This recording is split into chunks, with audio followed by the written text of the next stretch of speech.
अवधूत चिंतन श्री गुरुदेव दत्त श्री स्वामी समर्थ. स्वामी भक्तांनो, यंदा 17 मे 2026 रोजी अधिक मास चालू झाला आहे व 15 जून 2026 रोजी हा महिना संपणार आहे. या महिन्यात केलेली विष्णूंची उपासना ही अधिक पटीने फळ देते असं मानतात. म्हणूनच याला अधिक मास असं म्हटलं जातं. तुम्हाला माहीत आहे का, अधिक मासात केलेले छोटे छोटे उपाय आणि भक्ती अनेक पटींनी फळ देतात असं सांगितलं जातं. पण आश्चर्याची गोष्ट म्हणजे अनेक लोक कळत नकळत अशा चुका करतात ज्यामुळे या पवित्र काळाचा लाभ त्यांना पूर्ण मिळत नाही. काही लोक म्हणतात अधिक मासात फक्त उपवास करायचा, काही म्हणतात फक्त दान करायचं, तर काही लोक म्हणतात हा महिना फक्त पूजा पाठासाठी असतो.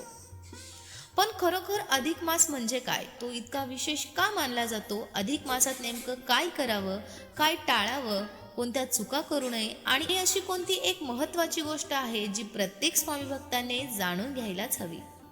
आजच्या या व्हिडिओमध्ये आपण अधिक मासाची संपूर्ण माहिती जाणून घेणार आहोत. त्यामुळे सुरुवातीपासून शेवटपर्यंत स्वामी भक्तांनो हा व्हिडिओ नक्की बघा, कारण शेवटी मी अशी एक गोष्ट सांगणार आहे जी लोक आयुष्यभर करत नाही, पण ती अधिक मासात केली तर मनाला शांती आणि तुमच्या आयुष्यामध्ये सुख समृद्धी येऊ शकते.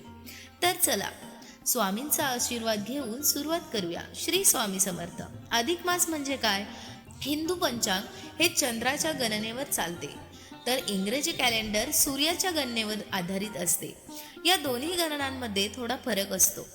तो फरक भरून काढण्यासाठी जवळपास 32 महिने 16 दिवसांनी एक अतिरिक्त महिना येतो, त्यालाच अधिक मास म्हणतात. याला पुरुषोत्तम मास असेही म्हणतात. पुराणानुसार सुरुवातीला या महिन्याला कोणी महत्त्व देत नव्हते, तेव्हा भगवान विष्णूंनी स्वतः हा महिना स्वीकारला आणि म्हणाले, हा महिना माझ्या नावाने ओळखला जाईल, म्हणून याला पुरुषोत्तम मास म्हणतात. आता प्रश्न येतो, अधिक मासात काय करावे? पहिली गोष्ट म्हणजे रोज सकाळी लवकर उठावे. ब्रह्ममुहूर्तावर उठण्याचा प्रयत्न करा. सूर्योदयापूर्वी उठून देवाचे नामस्मरण करा. श्री स्वामी समर्थ, श्री स्वामी समर्थ या देखील मंत्राचा तुम्ही जाप करू शकता. दुसरी गोष्ट, भगवंताचे नामस्मरण करावे. या महिन्यात जास्तीत जास्त नामस्मरण करावे. तुम्ही खालील मंत्र म्हणू शकता: ओम नमो भगवते वासुदेवाय. दररोज काही मिनिटे जरी तुम्ही हा जाप केला तरी मोठं पुण्य मिळते असं सांगितलं जातं. तिसरी गोष्ट, दान करावं. अधिक मासात दानाला विशेष महत्त्व आहे. अन्नदान, वस्त्रदान, पाण्याचे दान, गरजू लोकांना मदत अशा प्रकारचे दान तुम्ही करू शकता. पण लक्षात ठेवा, दान मोठे नसावे, मन मोठे असावे. चौथी गोष्ट, भगवद्गीता, रामायण किंवा धार्मिक ग्रंथ वाचावे. रोज एक अध्याय जरी वाचला तरी मन सकारात्मक राहते. अनेक लोक या महिन्यात धार्मिक कथा ऐकतात. पाचवी गोष्ट, उपवास किंवा सात्विक आहार. तुमच्या प्रकृतीनुसार उपवास तुम्ही करू शकता, पण उपवास म्हणजे फक्त अन्न न खाणे नाही.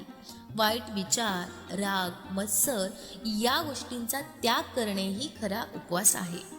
सहावी गोष्ट, मंदिरात जावे. जवळच्या मंदिरात जाऊन तुम्ही शांतपणे प्रार्थना करा. देवाकडे फक्त मागू नका, आभार मानायला शिका. ज्या गोष्टी तुमच्याकडे आहेत त्या गोष्टींविषयी देवाकडे कृतज्ञता व्यक्त करा. सातवी गोष्ट ती म्हणजे आहे परोपकार करा. एखाद्याला मदत करा, भुकेल्याला अन्न द्या, दुःखी व्यक्तींचे सांत्वन करा. अधिक मासात या सेवा केल्यामुळे तुम्हाला अत्यंत पुण्यकारक अशा गोष्टी मिळू शकतात. आता महत्त्वाचा प्रश्न येतो, अधिक मासात कोणत्या गोष्टी टाळाव्यात? अनेक ठिकाणी या काळात मोठे शुभकार्य टाळले जाते, जसे की लग्न असेल, गृहप्रवेश असेल, नवीन व्यवसायाची सुरुवात असेल, पण हे प्रदेश आणि परंपरेनुसार बदलतात. तसेच तुम्ही खोटे बोलणे, राग करणे, भांडणे, वाईट सवयी या गोष्टींपासून दूर राहण्याचा प्रयत्न करा. आता शेवटची आणि सर्वात महत्त्वाची गोष्ट म्हणजे लोकांना वाटते अधिक मास म्हणजे फक्त उपवास, पण खरं पुण्य कुठे आहे माहिती आहे? मन शुद्ध ठेवण्यात, चांगले विचार करण्यात आणि देवावर श्रद्धा ठेवण्यात. जर मनापासून भक्ती केली तर अधिक मास तुमच्या आयुष्यात सकारात्मक बदल घडू शकतो, तसेच सुख समृद्धी, शांती आणू शकतो. जर तुम्हीही श्री स्वामी समर्थांवर श्रद्धा ठेवत असाल तर कमेंटमध्ये लिहा श्री स्वामी समर्थ. व्हिडिओ आवडला असल्यास लाईक करा, शेअर करा आणि आपल्या सुप्रिया वाईब्स या परिवारात नक्की सामील व्हा. तोपर्यंत श्री स्वामी समर्थ. जय जय स्वामी समर्थ. धन्यवाद.